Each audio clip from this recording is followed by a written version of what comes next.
D'abord, on place un home gateway. Nous allons le paramétrer. Onglet configuration. Dans setting, on met le nom que l'on souhaite d'affichage. Passerelle maison. Sur le paramètre sans fil, nous allons mettre un nom de SSID facile à retenir. Voilà. Ensuite, nous allons placer un ordinateur portable. De la même manière, on va le paramétrer en faisant un clic dessus. Donc, on remarque que dans cette zone-là, ici, il y a un module Ethernet qu'il faut enlever et remplacer par un module Wi-Fi. Donc, pour cela, on va éteindre le portable, enlever le module, choisir le module WPC300, l'attraper et le remettre à la place. Ensuite, on peut rallumer le portable. Nous allons configurer le Wi-Fi et son nom. Donc, on va commencer par le nom. Donc, lui va s'appeler mon portable. Tous ces paramètres seront fournis par le DHCP. Il faut qu'il se connecte au Wi-Fi. Donc, pour ça, il faut qu'il connaisse le nom du SSID de ma passerelle maison. Donc ici, c'est le nom du SSID, c'est maison. Voilà.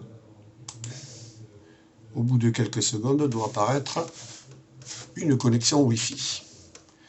Nous faisons la même chose avec une tablette sans fil. Donc ici, il n'y a pas de module à rajouter puisqu'il est déjà avec du Wi-Fi. Nous allons configurer son nom, ma tablette.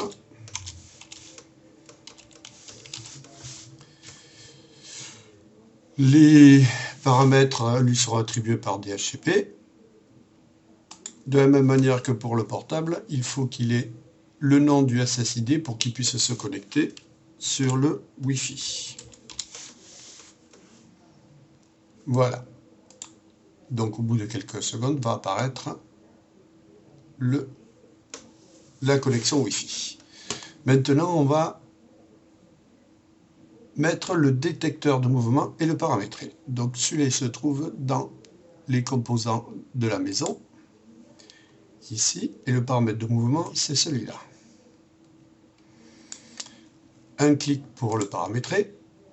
Nous allons dans la partie IO config et là nous allons lui dire quel est le support réseau qu'on va utiliser. Première chose, on va lui dire que c'est du Wi-Fi. Donc le module Wi-Fi, c'est un W pour Wi-Fi. Nous allons lui rajouter un port digital qu'il n'a pas. Ensuite, dans l'onglet physique, on remarque que le Wi-Fi est installé. Nous allons lui mettre un nom d'affichage qui va nous permettre ensuite de faire les règles de fonctionnement entre lui, le détecteur de mouvement, et la webcam tout à l'heure. Donc là, on va lui mettre le nom détecteur capteur entrée. Pour éviter des problèmes d'affichage d'accent, je ne mets pas d'accent. Donc ici, le serveur, ça sera le Home Gateway qui est en fait notre passerelle maison. Ensuite, on va paramétrer son Wi-Fi pour qu'il puisse se connecter. Donc de la même manière, il récupérera tous les adressages par le DHCP. Voilà. Quelques secondes pour qu'il se connecte. C'est fait. Maintenant, on va ajouter la webcam qui, elle, va filmer lorsqu'il détectera une présence sur l'entrée. Donc, première chose, le paramétrage. De la même manière, nous allons choisir le support réseau sur lequel il va travailler. Donc nous avons un port Wi-Fi 1W. Le digital slot est déjà paramétré. On remarque l'antenne du Wi-Fi. Et maintenant, on va lui mettre le nom de la webcam. Donc c'est webcam entrée.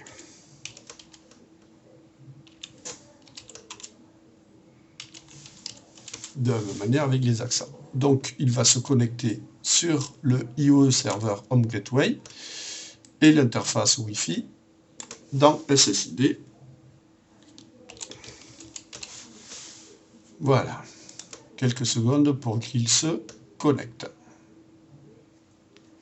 Très bien. Donc maintenant, soit depuis la tablette, soit depuis le portable, je vais ouvrir un navigateur pour que je puisse paramétrer les conditions d'allumage de la webcam en fonction de la détection ou pas d'un mouvement à l'entrée.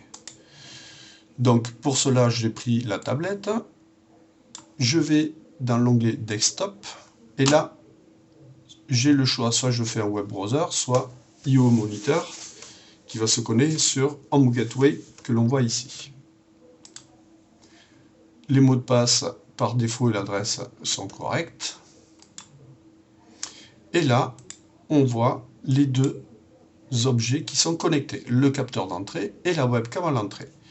Ils sont éteints tous les deux. Maintenant, on va créer les conditions de fonctionnement. Donc pour ça, on va prendre l'onglet Conditions. Et là, il faut les définir. J'appuie sur Add. Je donne un nom de condition, on va l'appeler webcam on, explicite. Donc le if, donc il va attraper tout type any de commande venant du capteur d'entrée sur lequel ce capteur a une variable qui s'appelle on.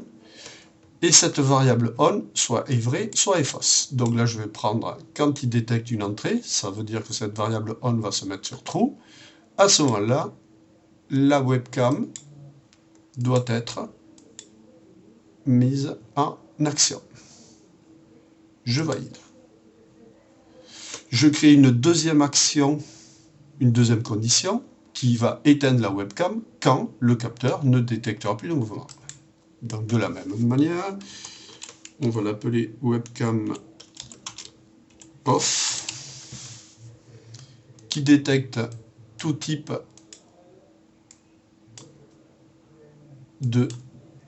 d'informations sur le capteur d'entrée on qui se mettrait à false. Et donc la webcam, je vais lui dire de s'éteindre. Voilà. Les deux conditions sont faites. Je reviens sur Home.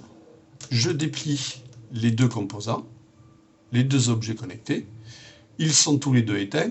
Pour simuler le passage de quelqu'un devant le capteur de mouvement, j'appuie sur le clavier Alt et je bouge la souris. Du coup, mon capteur s'est allumé et la webcam s'est allumée, qui s'éteint au bout de quelques secondes.